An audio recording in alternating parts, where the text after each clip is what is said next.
La deuxième partie de la matinée est consacrée aux aspects juridiques des mutilations génitales féminines.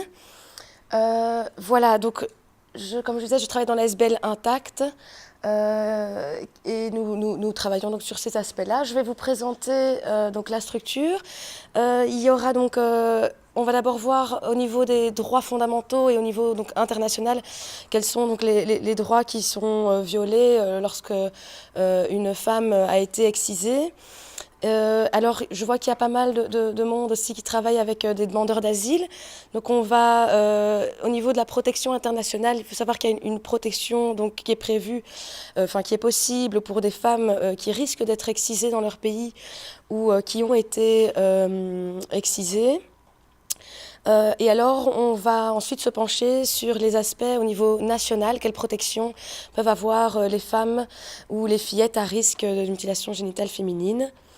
Et notamment la question du secret professionnel, puisque en Belgique, il n'y a pas encore eu de poursuite. Donc il y a effectivement une disposition pénale qui existe, comme vous l'expliquait Fabienne, mais aucune poursuite n'a encore été engagée.